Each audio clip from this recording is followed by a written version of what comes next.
The lights were bright, the cameras were rolling, and the energy inside the View studio was electric, yet tense. Mark Wahlberg had arrived expecting a standard press tour interview. A few questions, some laughter, a quick plug for his film, and out. But the second he stepped onto that stage, he could feel it. Something was off. This wasn't just another talk show appearance, it was a trap waiting to be sprung. He greeted the audience with his signature grin, waving with effortless charm, but Joy Behar didn't even pretend to hide her agenda. Her eyes, cold and calculating, locked on him like a sniper targeting its mark. This wasn't an introduction, it was the beginning of an ambush. Welcome back to The View, Joy began with a tone so icy it could chill the sun. We're joined today by Mark Wahlberg, and I've been waiting for this conversation. That last part hung in the air like a warning bell, and even the studio audience sensed something dangerous was about to unfold.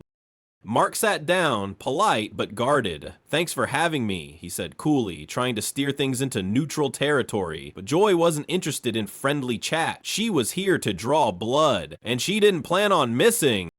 "You've made some colorful remarks about actors speaking out politically," she said, eyes glinting. "Something about staying in their lane?" She wasn't asking, she was baiting. Mark blinked, realizing instantly what this was. "I've spoken generally," he replied carefully. "Not everyone wants to be lectured by people in Hollywood. That's not controversial, that's reality." But Joy had already whipped out a paper and waved it like evidence in a trial. "You said," and I quote, "some of these Hollywood types need to stick to what they know instead of lecturing working class Americans about politics." She slammed it down like a gavel. "Did you forget you were one of them?" Mark leaned in. "That wasn't about anyone specifically, Joy. I was talking about attitude, about people who talk at others instead of talking with them." Joy scoffed, full of disdain. "How convenient. You sit there acting like some blue-collar truth-teller, but you're living in mansions and starring in blockbusters." She rolled her eyes. "Tell me again how relatable you are." The audience grew quiet. The tension shifted from uncomfortable to unbearable. Mark's posture stiffened. His voice, still calm, cut through the air like a blade. "I never forgot where I came from," he said. "Dorchester, one of 9 kids. Nothing came easy. That's why I speak the way I do." Joy leaned back, arms crossed, voice rising. "Please! You think growing up in Boston gives you a pass to talk down to people in this chair? I've been in this game longer than you've been famous, kid." Mark's glare hardened. "Then maybe act like it." Gasps echoed. Joy's co-hosts, Whoopi, Sarah, Anna suddenly shifted in their seats. Nobody was smiling anymore. Nobody was laughing. Joy's nostrils flared. "Excuse me?" "You don't interview guests," Mark snapped. "You interrogate them if they don't toe the line. You ambush them and then pretend it's journalism." Joy leaned forward now, fire in her eyes. "You think this is an ambush? You've played the same street tough role for 20 years and now you think you're the voice of the people? Please."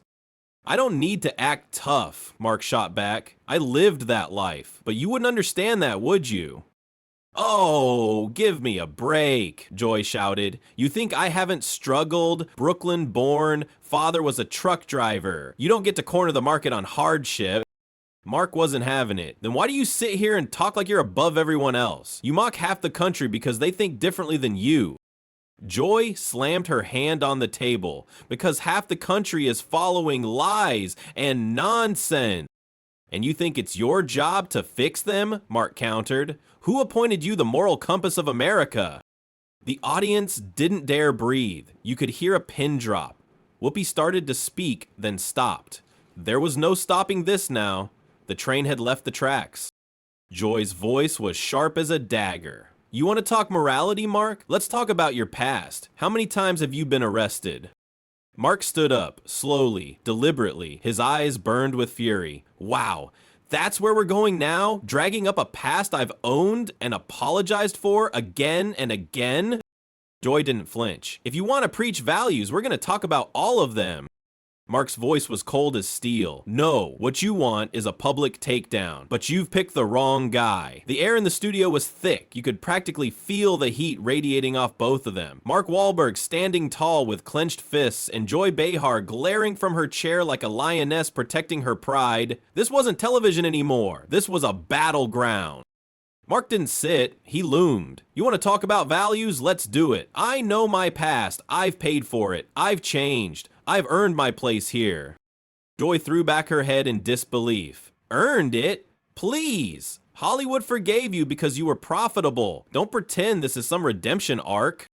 Mark took a deep breath, fighting the storm brewing inside him. No, I don't pretend anything. I own it. That's the difference between me and you. I've never pretended to be perfect. You sit here acting like the moral police.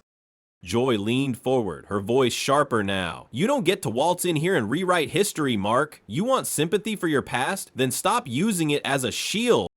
I'm not asking for sympathy, Mark thundered, finally slamming his palms on the table. I'm asking for respect, something you clearly have none of. The audience was stunned silent. Whoopi shifted uncomfortably in her seat again, her lips pressed into a tight line. No one dared interrupt. This was no longer Joy's show. It was a war zone, and she'd lost control. Joy's tone turned sarcastic. Oh, look at you now, the big tough guy lecturing a woman about respect. How very original. Mark's eyes narrowed. No, this isn't about you being a woman. This is about you being a bully. Don't twist it. Don't hide behind gender. You came after me because you wanted to humiliate me, and now you don't like the blowback. Joy scoffed. I came after you because you've made a career out of being a hypocrite. You act like a voice for the voiceless, but you sit on stacks of money judging the rest of us. Mark leaned in, lowering his voice like a dagger sliding between ribs. You think I don't help people? You think I forgot where I came from? I've built schools, donated millions, hired ex-cons. What have you done besides talk? Joy's face went red. The crowd murmured, it was a direct hit. I speak for the truth, Joy snapped, trying to regain ground. That's more than playing pretend in movies. And I live it, Mark growled. Unlike you, I don't just talk for applause. I walk into neighborhoods you wouldn't set foot in without a camera crew. The tension was now unbearable. You could cut it with a whisper. Joy's hands trembled slightly, but she wasn't ready to back down. Not yet. She smirked, digging deeper. You want to go there? Let's go. How about the people you hurt? You think they care about your charity now? Mark's breath hitched. He stepped back like he'd been punched in the gut. The words lingered in the air like poison, and that's when something in him changed. His eyes darkened. But this wasn't defeat. It was focus. I've made mistakes, he said quietly. Terrible ones. And I've tried to make it right every day since. What's your excuse? Joy blinked. Excuse? Yeah, he said, voice low but firm. What do you tell yourself when you tear people down for a paycheck, when you humiliate guests on live TV because it gets you trending? The studio was dead quiet again. Even the crew stood motionless. Joy's mouth opened, but no words came out. She wasn't used to being put on trial, especially not by someone she thought she could easily rattle. Mark sat down again, slowly, deliberately, but his presence didn't shrink, it expanded. He wasn't just a guest anymore. He had taken over the room. You think this makes you look strong? Joy finally said, forcing a laugh. It makes you look petty. You don't like being challenged, that's all. Mark shook his head. No, I don't mind being challenged. I mind being ambushed. I mind being lied to. You brought me here under false pretenses just to make a scene. Joy tried to regain control. This isn't a therapy session, Mark. It's a talk show. No, he said sharply, it's a hit job. And it's your kind of talk show. One where only your side is allowed to speak. Whoopi cleared her throat, clearly uneasy. Maybe we should shift topics? Joy cut her off again. No. He wants honesty? Let's give it to him. Mark didn't even blink. Please, keep going. Dig your own grave. Joy stared at him, the rage in her face replaced by something else. Doubt. For the first time, it looked like she realized she was losing control. But she wasn't done. Not yet. You want to talk about honesty? She said, her voice rising again. Let's talk about what you said off camera. About how shows like this are fake. About how you think we push propaganda.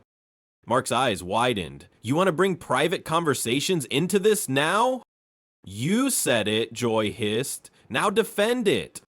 I said shows like this used to be about conversation. Now they're about division. That's not a secret, it's obvious. Joy barked a laugh. And yet you showed up. What does that make you?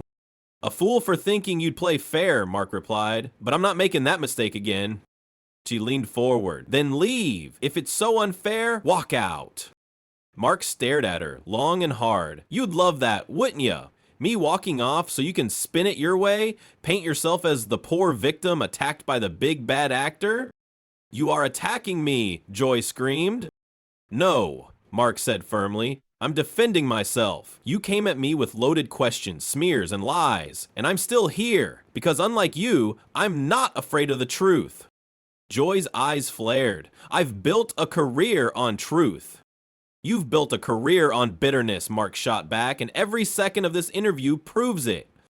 The air in the studio was suffocating. The audience looked frozen. No clapping, no whispering, no movement at all. It was as if time itself had paused to watch what would happen next. Joy Behar sat at the table trembling, not from fear, but from losing her grip on a show she had ruled for decades. And Mark Wahlberg, he was now a force of nature, calm but charged like a lightning storm ready to strike again. Joy's voice cracked. You're twisting everything. You're turning this interview into some kind of war zone. Mark didn't flinch. No, Joy. You turned it into a war the moment you made it personal. You brought my past into this. You tried to humiliate me to boost your ratings, and you thought I'd sit here and take it.